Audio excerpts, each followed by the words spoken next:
welcome to another episode of Handorpower.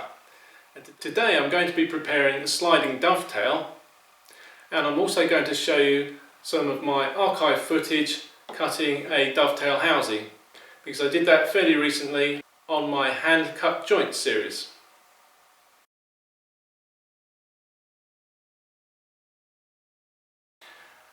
This is going to be the side that's got the groove in it, and this will be the member that we dovetail in.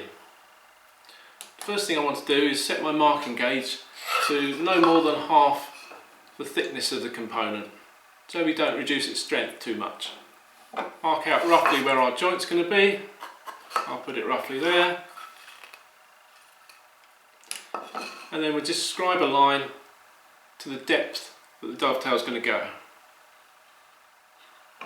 First of all, I'll mark it in pencil just to get an idea of how wide it is. And I'll square them down the front so they intersect with the marked line.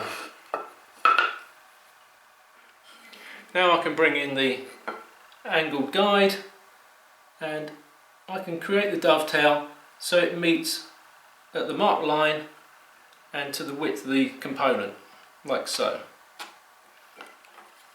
Now I need to square across the lines, which will be the open side of the dovetail.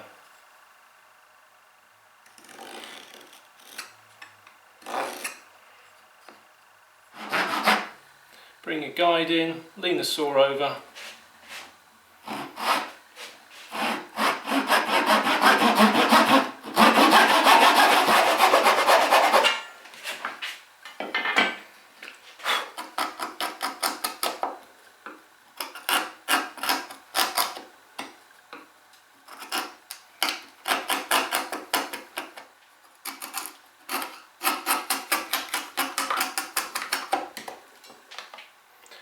When it's completed, it looks just as though you've used a router to do it.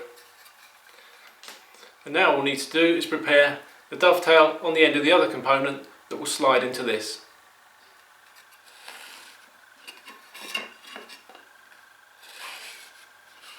I'm just going to deepen the gauge lines with the knife.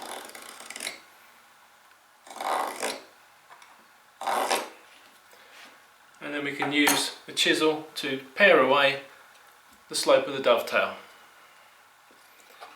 If it was much deeper, then I'd use a saw to cut down to the shoulder line.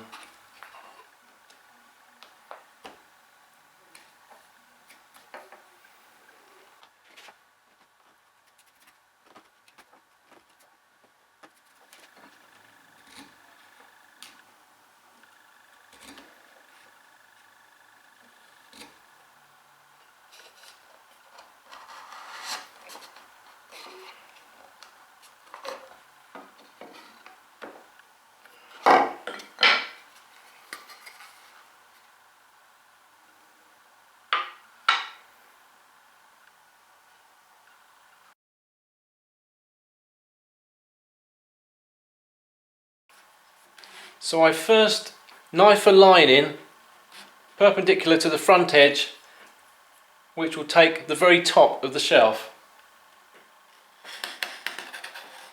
Then I want to mark for the thickness of the shelf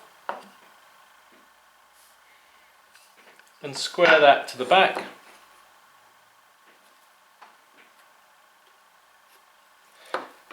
Then I want to measure up at the front 1/4 of an inch, make a mark, and at the back I want to measure up from the bottom 1/8 of an inch, make a mark. I join those two marks together and that gives you the slope at the bottom of the shelf opening. Now, using a marking gauge, I mark for the depth of the housing.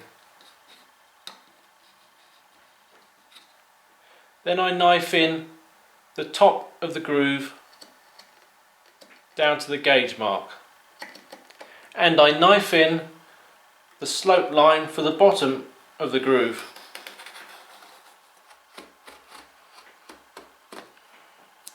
The top of the groove is cut in at 90 degrees down to the marking gauge line. Use the angle block to guide the saw.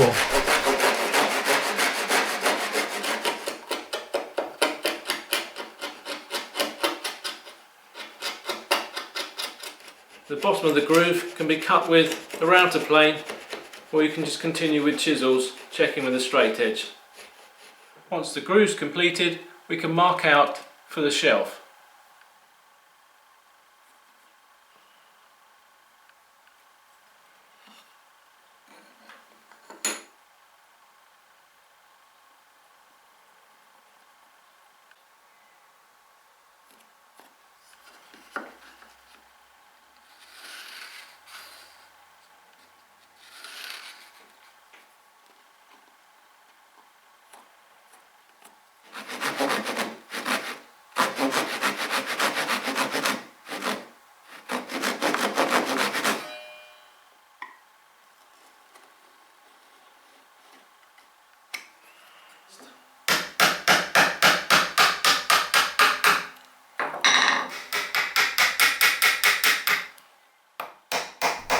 Use the angle block again to guide your chisel.